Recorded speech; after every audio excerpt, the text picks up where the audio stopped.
Hello दोस्तों, 5 PSU कंपनियों के बारे में वीडियो में हम बात करने वाले हैं। ये पांचों कंपनियां सीपीएससी जो इंडेक्स है उसका पार्ट है। पर्सनली मैं अपनी बात करूं तो मेरे पोर्टफोलियो में भी ये पांचों की पांचों कंपनियां हैं। इनफैक्ट कुछ कंपनियां कोर पोर्टफोलियो का भी हिस्सा है। तो जो पहला नाम है जो मैं आपके साथ डिस्कस करूंगा वो है एनटीपीसी। दोस्तों, क्या काम करती है? पावर जनरेशन, इलेक्ट्रिसिटी बनाती है। देखिए, आप ये वीडियो देख पा रहे हैं, आप अपने मोबाइल को चार्ज कर पा रहे हैं। सबसे पहले जरूरी है इलेक्ट्रिसिटी का घर में होना। तो इसीलिए भारत में 20% से ऊपर जो पावर जनरेशन है वो एनटीपीसी के द्वारा होता है। 71 गीगावाट का इंस्टॉल्ड कैपेसिटी है एनटीपीसी की जब हम बात कर रहे हैं। और बिल्कुल रीसेंट में अगर आपको यहां पर कोई एक इवेंट को वॉच करना है वो होगा मोनिटाइजेशन। किसका? रिन्यूएबल प्लेटफॉर्म का। देखिए, जो इलेक्ट्रिसिटी जो पैदा हो रही है अभी मैक्सिमम अगर आप देखेंगे थर्मल या जो कोल है उससे पैदा हो रही है। लेकिन गवर्नमेंट ऑफ इंडिया का बहुत एग्रेसिव टारगेट है कि 500 गीगावाट मतलब 2030 तक ये एनर्जी प्रोड्यूस हो। किससे प्रोड्यूस होगी? रिन्यूएबल मतलब सोलार से होगी, हाइड्रो जो पानी है उससे प्रोड्यूस होगी। तो यहां पर एनटीपीसी रिन्यूएबल पर भी बहुत एग्रेसिव काम कर रहे हैं। इनफैक्ट उनके 2032 तक कुछ 60 गीगावाट का उनका टारगेट भी है। तो इतना बड़ा यहां पर टारगेट है और ऑलरेडी रिन्यूएबल पर ऑलरेडी काम चल रहा है। तो बाहर से बहुत सारे निवेशकों ने इंटरेस्ट भी दिखाया है कि ठीक है, आपका जो रिन्यूएबल प्लेटफॉर्म है उसमें कुछ 10 से 20% हिस्सा हमको भी दे दीजिए। तो वो जो ट्रांजैक्शन जो वैल्यू होगी वो बहुत ही इंपॉर्टेंट रहेगी देखने को। अभी देखिए 2023 जो Q4 है वो उन्होंने टारगेट दिया हुआ है कि ये डील हो जाएगी। तो अभी ऑलरेडी मार्च का महीना चल ही रहा है। तो क्या अगले कुछ दिनों में कुछ यहां पर न्यूज आती है या नहीं, बहुत ही इंपॉर्टेंट यहां पर रहने वाला है दोस्तों। अब एनटीपीसी के बारे में इंपॉर्टेंट चीजें मैं आपको स्क्रीनर में मैं समझा दूं। अगर आप मार्केट कैप देखेंगे मतलब जितने भी शेयर्स हैं उनकी क्या वैल्यू है वो है 1.71 लाख करोड़। मतलब कंपनी एक लार्ज कैप की यहां पर कंपनी आप मान सकते हैं। शेयर प्राइस फिलहाल 177 के आसपास में है, 127 से 183 की 52 वीक जो हाई और लो है। अब पी रेशियो क्या है? लगभग 10 के पास में है। मतलब कंपनी 1 रुपया प्रॉफिट कर रही है तो मार्केट जो है लगभग 10 का उनको वैल्यूएशन देने के लिए रेडी है। अब पी रेशियो हर इंडस्ट्री के लिए अलग होता है। जैसे यहां पर पावर इंडस्ट्री का 9-10 जो है अभी हम देख सकते हैं, इंडस्ट्री पी के हिसाब से 21 है।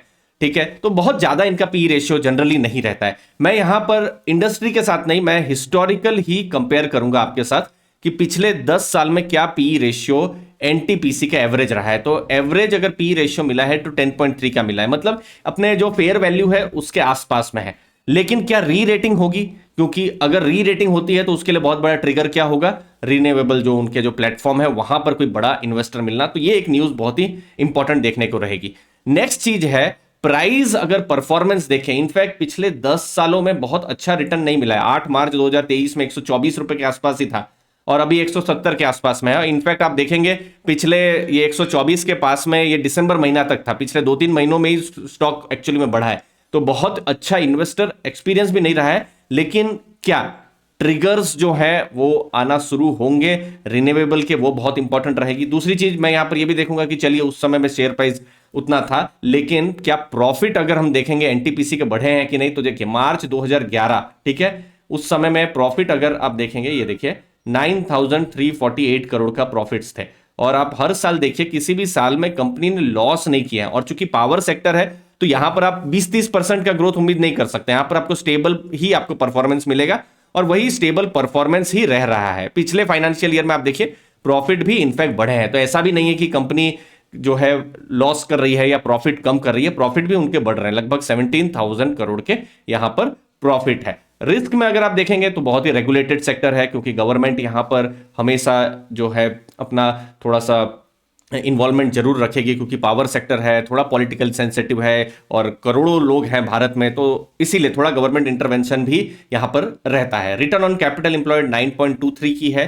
पावर सेक्टर में जनरली हमने यही आरओसी जनरली देखी हुई है। रिटर्न ऑन इक्विटी, जो इक्विटी आपने लगाई हुई है, जो भी शेयर्स है, रिजर्व्स है, उस पर कंपनी कितना कमा के दे रही है, तो 12.6 है, जो कि ये कुछ डिसेंट नंबर है। ठीक है, डेट आपको ज्यादा लग सकता है। अगेन देखिए डेट टू इक्विटी पर अलग अलग इन्वेस्टर्स का अलग अलग व्यू होता है। जैसे डेट टू इक्विटी 1.58 सबसे पहली चीज है कि ये ज्यादा है, नो डाउट इस पे।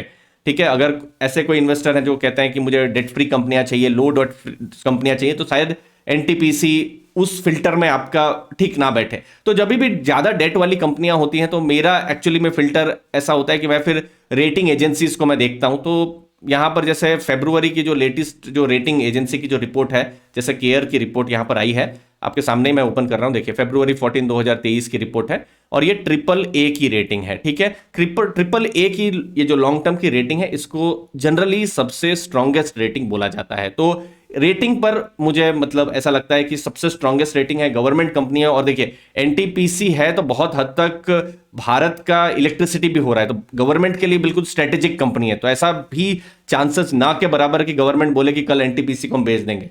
देखिए गवर्नमेंट बीपीसीएल है या दूसरी कंपनियों में अपना स्टेक बेचना चाहती है, लेकिन एनटीपीसी बिल्कुल स्ट्रेटेजिक कंपनी है, पावर इलेक्ट्रिसिटी के साथ जुड़ी हुई है, पूरे देश का लगभग 1/4 इलेक्ट्रिसिटी वो बना रही है। और पावर की डिमांड बढ़ना, जो समर की सीजन है, ये एक और चीज इंपॉर्टेंट हो सकती है बिजनेस के लिए। तो पहला नाम एनटीपीसी, दूसरा नाम है दोस्तों ONGC. ONGC oil and gas exploration में बिजनेस है और देखिए ये साइक्लिकल बिजनेस है। मैंने कुछ दिनों पहले ही ओएनजीसी के ऊपर, उनके डिविडेंड पेमेंट के ऊपर एक वीडियो मैंने बनाया हुआ था, जहां हमने देखा था हर साल डिविडेंड तो मिला है, लेकिन डिविडेंड बीच में डिप भी हो जा रहा है क्योंकि ऑयल के प्राइसेस बहुत ही गिर गए थे। तो इसीलिए क्रूड का प्राइस बहुत ही बड़ा रोल प्ले करता है। देखिए इस साल ऑलरेडी आप देखेंगे 10 रुपया 75 पैसे का डिविडेंड मिल चुका है, 6 रुपया 75 पैसा और 4 रुपया का डिविडेंड ऑलरेडी मिल चुका है।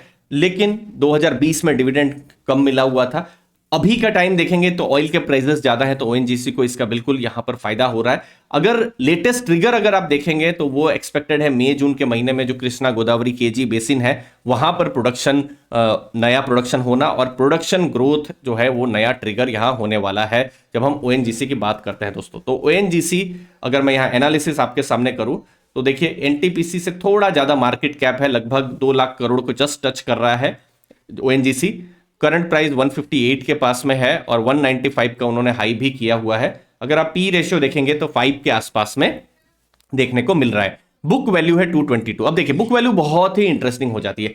बुक वैल्यू मतलब क्या, कि कंपनी के जितने भी एसेट्स हैं, ठीक है, सब आप जोड़ लीजिए, ओके, और फिर आप माइनस कर दीजिए उनके जो भी लाइबिलिटीज है, जो भी उनको लोन देनी है शॉर्ट टर्म में, लॉन्ग टर्म में, तो लास्ट में कंपनी के पास कितना रुपया बनता है। तो पर शेयर कंपनी के पास बुक वैल्यू 222 है और अभी का प्राइस आप देखेंगे 158, प्राइस से भी कम है, मतलब बुक वैल्यू से भी नीचे ये जो शेयर है वो ट्रेड कर रहा है। तो थ्योरेटिकली इसका मतलब ये हो सकता है कि कंपनी आपको बहुत ही सस्ते में मिल रही है, ठीक है, वैल्यूएशन वाइज बहुत ही सस्ते में है। तो जब मैं पी रेशियो को, अगर मैं 10 साल का डेटा देखूंगा, पी रेशियो और पीबी रेशियो का हम देख लेते हैं। अभी पी रेशियो अगर आप हिस्टोरिकल देखेंगे, हिस्टोरिकल पी रेशियो 9.8 है, मतलब 10 के आसपास में है। अभी का पी रेशियो अगर आप देखेंगे कितना है, जस्ट वो टच कर रहा है लगभग यहां पर 5.1 के पास में है। तो वैल्यूएशन वाइज तो सस्ता ही बिल्कुल अभी दिखाई दे रहा है। प्राइस टू बुक के हिसाब से देखिए उनको 1 का बुक वैल्यू मिला हुआ है, ठीक है, और यहां पर अभी 0.7 का बुक वैल्यू। तो वैल्यूएशन वाइज तो यहां पर कंफर्ट है। अगर आप ग्रोथ भी देखेंगे, प्रॉफिट्स भी देखेंगे, ये वाला फाइनेंशियल ईयर अच्छा प्रॉफिट हो रहा है, पिछला फाइनेंशियल ईयर भी अच्छा प्रॉफिट था।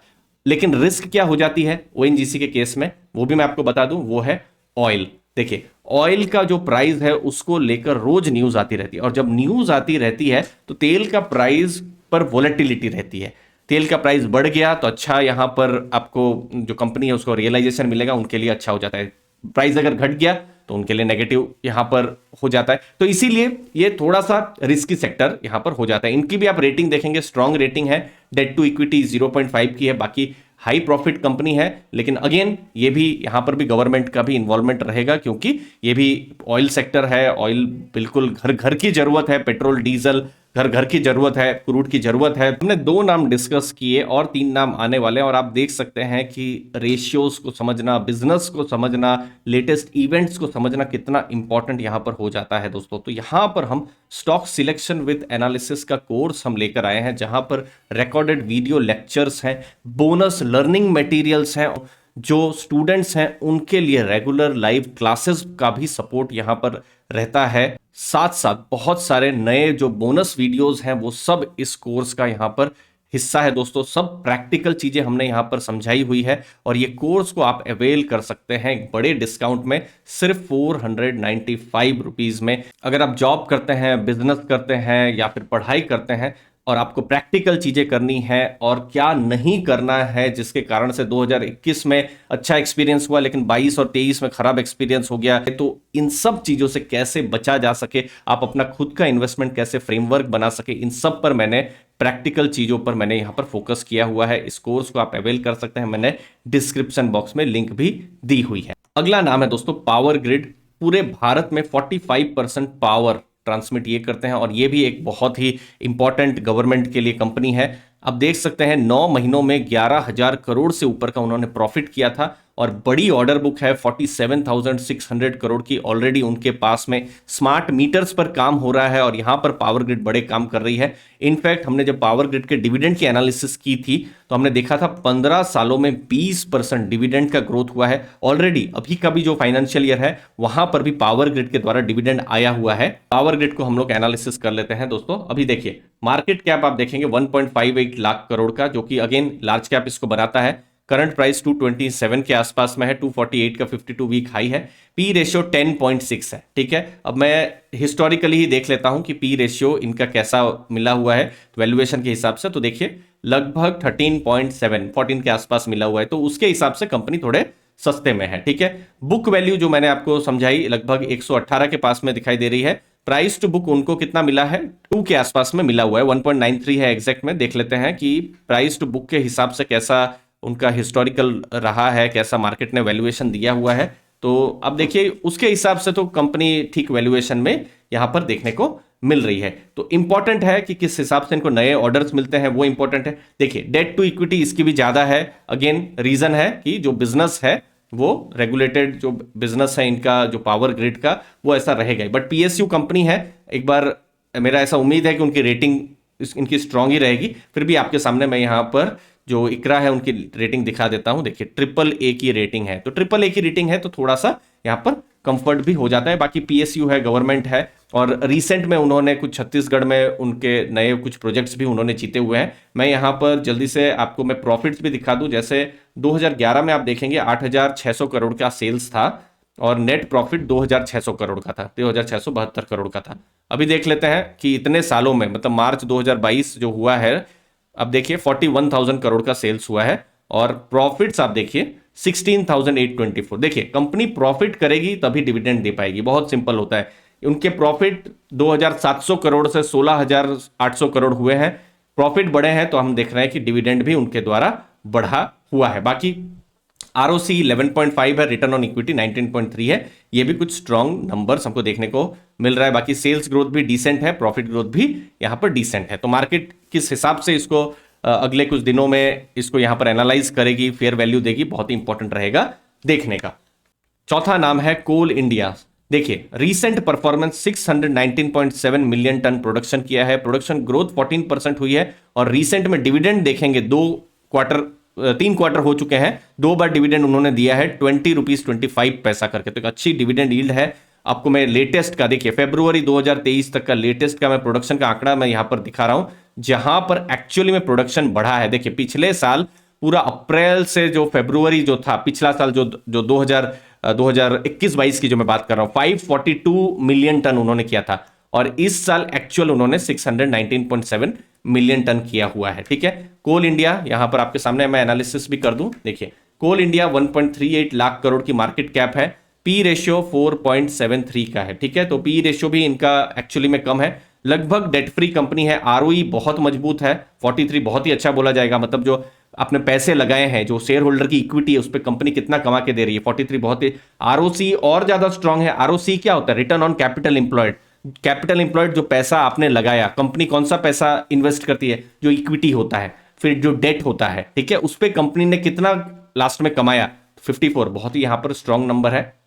अगर लॉन्ग टर्म का पी रेशियो अगर आप देखेंगे तो कंपनी को 11.9 का पी रेशियो यहां पर मिला हुआ है, तो उसके हिसाब से तो कंपनी थोड़ी सी अंडर वैल्यूड है। बट अगेन देखिए रिस्क यहां पर क्या है, कोयला एक ऐसा सेक्टर है जिसको बहुत लोग, ऐसा जो ईएसजी वाले जो थॉट प्रोसेस के जो इन्वेस्टर होते हैं, जो थोड़ा सा नेगेटिव यहाँ पर मानते हैं। तो इसीलिए जो कोल कंपनीज हैं उनका जो वैल्यूएशन है पिछले कुछ सालों में कम हुआ है, लेकिन रियलिटी में कोयले की जरूरत बहुत ज्यादा है। इनफैक्ट आप इन डेटा से भी देख सकते हैं कि कोयला का एक्चुअली में प्रोडक्शन पिछले कुछ सालों में बढ़ा हुआ है। इस साल भी आप देखिए बढ़ा हुआ है। तो कोयले की जरूरत है ही, अगर भारत को ग्रो करना है तो कोल की जरूरत है यहां पर है ही। बट अगेन देखिए, बहुत हद तक डिपेंड भी करता है कोल इंडिया का परफॉर्मेंस कि ई ऑक्शन में क्या प्रीमियम मिलता है, ठीक है। नहीं तो ऐसा भी नहीं है कि कोयले के प्राइस बढ़ जाए तो कोल इंडिया का प्रॉफिट्स भी हो जाए, क्योंकि लॉन्ग टर्म के इनके करार होते हैं। तो जो ई ऑक्शन है वहीं पर ही अगर अच्छा उनको भाव मिले तो प्रॉफिट्स यहां पर हो सकता है। देखिए यहां पर अगेन जो बाकी कंपनियों की तरह सभी इंपॉर्टेंट कंपनियां हमने डिस्कस की है, लेकिन अगेन यहां पर भी